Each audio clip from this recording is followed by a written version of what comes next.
PHP conditional assignment operators দুটি, একটি হলো টার্নারি, একটি হলো নাল কোয়ালেসিং। যেমন আমি বললাম গ্রেটার দেন, এটা ফলস হয়েছে, তাহলে আমাদের 25 আসবে, এই যে দেখুন। কিন্তু যদি বলি গ্রেটার দেন আর ইকুয়াল, এবার কী হয়েছে, গ্রেটার দেন ফলস কিন্তু ইকুয়াল টু ট্রু, এক্ষেত্রে আমাদের পুরো এক্সপ্রেশনের আউটপুট ট্রু হবে, সুতরাং আমাদের 10 আসবে, এই যে দেখুন 10।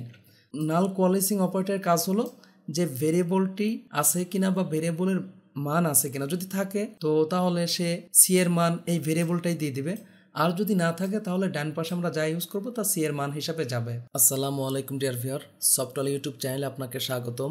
এই ভিডিওতে আমরা দেখব PHP conditional assignment operators.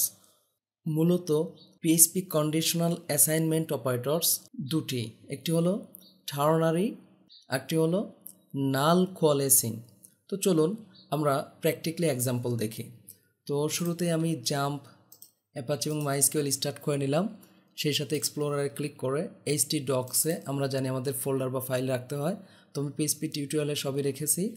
Sublime টেক্সটে অলরেডি আমার ফোল্ডারটি লোড করা আছে, এখানে আমি একটি ফাইল তৈরি করে নাম দিলাম কন্ডিশনাল অ্যাসাইনমেন্ট অপারেটর। যে কোনো নামে আমরা দিতে পারতাম, জাস্ট একটা নাম, প্রাসঙ্গিক একটি নাম আমরা দিলাম পিএইচপি। খেয়াল করুন, আমরা শুরুতেই টার্নারি অপারেটর দেখি। তো টার্নারি অপারেটরের ক্ষেত্রে যেই কাজটি হয়, যদি আমি এইভাবে দেই কন্ডিশন টার্নারি অপারেটর, এরপরে আমরা ইউজ করলাম যে কোনো কিছুই দিতে পারি, লেফট ক্লোন আমরা ইউজ করলাম, এখানে রাইট। খেয়াল করুন, এই অপারেটরের কাজ হলো এই যে এইটা মূলত অপারেটর, এর সামনে একটি কন্ডিশন থাকবে, আর আমরা জানি কন্ডিশন মানেই ট্রু বা ফলস। এখন যদি এই কন্ডিশনটি ট্রু হয় তাহলে এই যে কোলন দেখতে পাচ্ছি এর বামের পাশেরটা আমাদের কাজ করবে, আর যদি কন্ডিশন ফলস হয় তাহলে কোলনের ডানের পাশেরটা কাজ করবে। অনেকটা এটাকে ডিসিশন অপারেটর বলা যেতে পারে। খেয়াল করুন, আমি এখানে ধরেন যে এ দিলাম আর এখানে দিলাম বি। এবার বলুন তো কী হবে, কন্ডিশন যদি ট্রু হয় তাহলে কী হবে এ, আর কন্ডিশন যদি ফলস হয় তাহলে কী হবে বি। অর্থাৎ ট্রু না হলে বি কোলনের ডান পাশ, আর ট্রু হলে এ ক্লোনের বাম পাশ। যেমন আমরা এখানেই, আমি এটাকে কমেন্ট করে রাখছি জাস্ট বোঝার স্বার্থে। আমরা এখানে একটা এক্সাম্পল দেখি, খেয়াল করুন, আমি এক্স অ্যাসাইন 5 নিলাম, আর এখানে ওয়াই অ্যাসাইন আমি বললাম, আচ্ছা আমরা অ্যাসাইনমেন্টটা পরেই দেখি। আমি এখানে বললাম এক্স ইকুয়াল 5, এটা ট্রু না ফলস বলুন তো? ডেফিনেটলি এটা ট্রু। আমরা এখানে এই যে টার্নারি অপারেটর নিলাম, জাস্ট এখানে আমি বললাম এক্স প্লাস এক্স। বলুন তো আমার এখানে যেহেতু ট্রু তাহলে x plus x 5 plus 5 10, 5 plus 5 10 হবে। এখন যদি আমরা এখানে বলি এক্স স্ট্যাটিক এক্স, ওকে, তাহলে এই এক্সপ্রেশন থেকে আমার আউটপুট কী আসবে বলুন তো? এখানে আমরা যেহেতু দেখতে পাচ্ছি যে কন্ডিশন ট্রু হলে ক্লোনের বাম পাশ, তাহলে ক্লোনের বামে আমাদের কী রাখা আছে, এটা যেহেতু true, x plus x, x এর মান 5 প্লাস 5 তাহলে 10 হলো। তো এখানে মনে করেন আমি একটু ভেরিয়েবলে এটা রেখে দেই মানটা। এবার ওয়াইয়ের মান কত হবে বলুন তো? ডেফিনেটলি ওয়াইয়ের মান 10 হবে। এখন এই জায়গায় যদি আমরা নট ইকুয়াল বলি তাহলে কী হবে ওয়াইয়ের মান বলুন তো? 25। কারণ কি আমাদের এখানে কন্ডিশন ট্রু না হলে কোনটা কাজ করবে, কোলনের ডান পাশ, আর ডান পাশে কি রাখা আছে এক্স গুণন এক্স, অর্থাৎ এক্স এক্স মাল্টিপ্লাই করা আছে, সুতরাং 5 গুণন 5 25 হবে। আমরা যদি এখন প্রিন্ট দিই, খেয়াল করুন ইকো ওয়াই কত আসবে 25। আমরা রান করছি লোকাল হোস্ট, ওকে, আমাদের ফোল্ডারের নাম ছিল পিএইচপি টিউটোরিয়াল। খেয়াল করুন কন্ডিশনাল অ্যাসাইনমেন্ট, এই যে দেখুন 25 আসছে। কিন্তু যদি এখানে আমরা এভাবে দিতাম ইকুয়াল তাহলে কী হতো, ট্রু হতো, আর ট্রু হওয়া মানে আমাদের লেফট সাইড অর্থাৎ 10 আসবে। ক্লিয়ার? এখন এই জায়গায় আমরা কিন্তু অনেকভাবে কম্প্যারিজন অপারেটর ইউজ করে বা বিভিন্ন অপারেটর ইউজ করে আমরা ট্রু ফলস করতে পারি। যেমন আমি বললাম গ্রেটার দেন, এটা কী হয়েছে বলুন তো?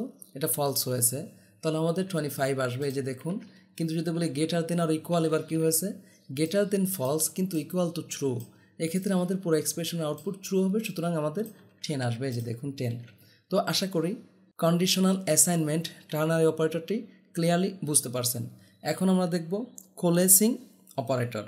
তো কোলেসিং নাল অপারেটর যে কাজ করতে পারে এটাকে নাল কোলেসিং অপারেটরও বলে। তো নাল কোয়ালেসিং অপারেটরটি যেভাবে কাজ করে খেয়াল করুন, আমি এটাকে কমেন্ট করে রাখছি। ওকে, ধরে নিন যে আমি এখানে ইকো টি এই যে নাল কোয়ালেসিং ইউজ করলাম, এরপর আমি বললাম নো। আচ্ছা, এর কাজ হচ্ছে সে চেক করবে এই ভেরিয়েবলটি আছে কি না। যদি থাকে তাহলে তো ট্রু, আর না থাকলে ফলস। এক্ষেত্রে সে কিন্তু না থাকলে আমাকে এই আউটপুটটা দিবে। খেয়াল করুন, আমি যদি এখন রিলোড দেই, কি আসছে? নো আসছে। এখন ধরে নিন যে এখানে আমি নিলাম এম অ্যাসাইন 5 আর এখানে বললাম এম। এবার বলুন তো এম এর কি কোনো মান আছে? হ্যাঁ আছে। তাহলে এটা কি ট্রু না ফলস? সে তো চেক করছে যে এম আছে কি না। হ্যাঁ এম আছে, এই যে দেখুন আমাদের কত আসছে? 5 আসছে, কারণ এই যে এম এর মানটাকেই সে প্রিন্ট করছে। একটু খেয়াল করেন, এর কাজ হচ্ছে এই জিনিসটা আছে কি না। যদি থাকে তাহলে তো এর বাম পাশে যা আছে এম এর মানটাই সে প্রিন্ট করবে, আর না থাকলে সে এই পাশেরটা সে প্রিন্ট করবে। খেয়াল করুন, আমরা যদি এখানে এন দিতাম তাহলে কি হতো? সে চেক করলো যে আমার এন আছে কিনা। খেয়াল করুন, এই যে নো, এন তো নেই। তো এইটা যদি আরও ক্লিয়ারলি বুঝতে চাই আমরা ইউজ করতে পারি। খেয়াল করুন, আমরা এখানে ধরে নিন যে এফ ইজ সেট, আমরা এখানে ইউজ করলাম এন।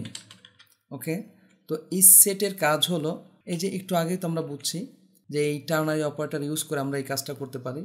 তো আমি এখানে কি বললাম? নো। খেয়াল করুন, এই জায়গায় আমরা বললাম ইয়েস। এইটার কাজ কি বলুন তো? এইটার কাজ হচ্ছে যে এর সামনে কন্ডিশনটা ট্রু কিনা। যদি এটা ট্রু হয় তাহলে কোলনের বাম পাশ, আর ট্রু না হলে ডান পাশ। খেয়াল করুন, আমরা রিলোড দিই। আচ্ছা, আমরা এখানে প্রিন্ট করে নেই, আমরা ইকো দিলাম এফ। এইটাকে আমি একটু কমেন্ট করে রাখি, কন্ট্রোল এস। মূলত এখানে আরও একটি ব্র্যাকেট আসা উচিত, কন্ট্রোল এস। এই যে আমাদের এখানে সেমিকোলন মিস হয়েছে, আগেই ঠিক ছিল, আমাদের এই ব্র্যাকেট লাগবে না, বা দিলেও হবে না দিলেও হবে। এই যে দেখুন নো আসছে, আমরা ব্র্যাকেটটা রেখেই দেই, দিলে আরও ক্লিয়ারলি বিষয়টা বোঝা যাবে। এই যে দেখুন, কিন্তু যদি এখানে এম দেই, সেটের কাজ হলো যে এই ভ্যালুটা আছে কি না। যদি এই ভেরিয়েবলটা থেকে থাকে তাহলে ট্রু, তাহলে এই কন্ডিশন ট্রু হবে, কিন্তু আমার আউটপুট কি আসবে? ইয়েস। ঠিক হুবহুব এই কাজটাই এইটা করে থাকে, ঠিক আছে? তো মূলত এখানে সে ডাইরেক্ট এই কাজটা করে। খেয়াল করুন, এখানে কি হয়েছে যে এই ইজ সেটের চেকটাই সে এই দুইটা অপারেটরের মাধ্যমে এটাকে করবে, আর না থাকলে এটাকেই প্রিন্ট করবে। খেয়াল করুন, আমি এইটাকে এখন আউট করে দিচ্ছি, কন্ট্রোল এস। কি আসছে? নো। কিন্তু যদি এখানে আমরা এম দিতাম তাহলে কি হতো? এই যে দেখুন 5। এখন আমরা একটু আগেই দেখেছি, খেয়াল করুন, এখানে যদি ডাইরেক্ট আমরা এন ইউজ করি আমাদের একটা ওয়ার্নিং দিবে, কিন্তু এই যে দেখুন ওয়ার্নিং 11 নম্বর লাইনে। কারণ কি? সে বলতেছে যে এন নামক কোনো ভেরিয়েবল ডিক্লেয়ার করা নাই, আনডিফাইন্ড ভেরিয়েবল এন, ওয়ার্নিং দিছে কিন্তু 11 নম্বর লাইনে। কিন্তু এই জায়গায় যদি এনটা ইউজ করতাম সে মূলত ওয়ার্নিংটা আমাদের দিত না, সরাসরি আউটপুটে চলে যেত। তাহলে নাল কোয়ালিসিং অপারেটরের সুবিধা হলো এই ভেরিয়েবলটা না থাকলেও সে কোনো ওয়ার্নিং দিবে না, অর্থাৎ সে চেক করে থাকে যে এইটা সেট আছে কি না, না থাকলে সে পরেরটাতে চলে যাবে। এই যে দেখুন, কিন্তু যদি এখানে এম দিতাম তাহলে কী হতো বলুন তো? Control S. এই যে দেখুন, তো বিষয়টা আরও ক্লিয়ারলি যদি আমরা বুঝতে চাই, দেখুন আমি এখানে ইউজ করলাম কালার ইকুয়াল দৈনিক রেড দিলাম। ওকে, এখন আমরা যদি এখানে বলি ইকো কালার, এই যে নাল কোয়ালেসিং, এখানে আমরা বললাম ব্লু। বলুন তো আমাদের আউটপুট কী আসবে? আমাদের আউটপুট আসবে রেড। এই যে দেখুন রেড আসছে। তো চাইলে এই কাজটা আমরা কোনো ভেরিয়েবলেও অ্যাসাইন করতে পারি, যেমন আমি এখানে দিলাম সি অ্যাসাইন। এখন এই জন্য এটাকে কন্ডিশনাল অ্যাসাইনমেন্ট অপারেটর বলা হচ্ছে। সিতে আমাদের কী অ্যাসাইন হবে বলুন তো? কালার রেড অ্যাসাইন হবে। আমি ইকো দিলাম সি, সেম রেজাল্ট আসবে যে রেজাল্ট এখানে আসছে। কিন্তু যদি এইটা আমার না থাকে তাহলে কি আসবে বলুন তো? সি মান আসবে ব্লু। এই যে দেখুন আসছে ব্লু। এখন এইটাকে যদি আপনি সরাসরি ইউজ করতেন, খেয়াল করুন এখানে যদি আমি সরাসরি কালারটা ইউজ করতাম এই অপারেটর ছাড়া, সেক্ষেত্রে কিন্তু আমাদের একটি ওয়ার্নিং আসতো, যেই ওয়ার্নিং বলতো যে আনডিফাইন্ড ভেরিয়েবল, অর্থাৎ কালার নামক ভেরিয়েবলটি ডিফাইনই করা হয় নাই, তাই সে একটি ওয়ার্নিং দিয়ে বসে থাকতো, যেটা দেখতে কিন্তু আমাদের সমস্যা হচ্ছে।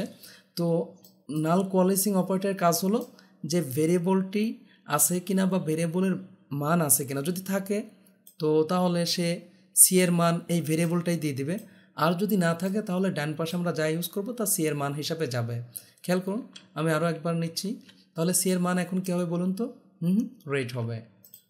তো আশা করি বিষয়টি ক্লিয়ারলি বুঝতে পারছেন যে কীভাবে কন্ডিশনাল অ্যাসাইনমেন্ট অপারেটর কাজ করে থাকে। যদি ভিডিওটি ভালো লেগে থাকে প্লিজ লাইক করবেন এবং কমেন্ট করে আপনার অনুভূতি জানাবেন। আর যদি চ্যানেলটি এখনও সাবস্ক্রাইব করে না থাকেন প্লিজ সাবস্ক্রাইব করবেন। পরবর্তী ভিডিওতে দেখা হচ্ছে, সে পর্যন্ত ভালো থাকুন। আল্লাহ হাফেজ।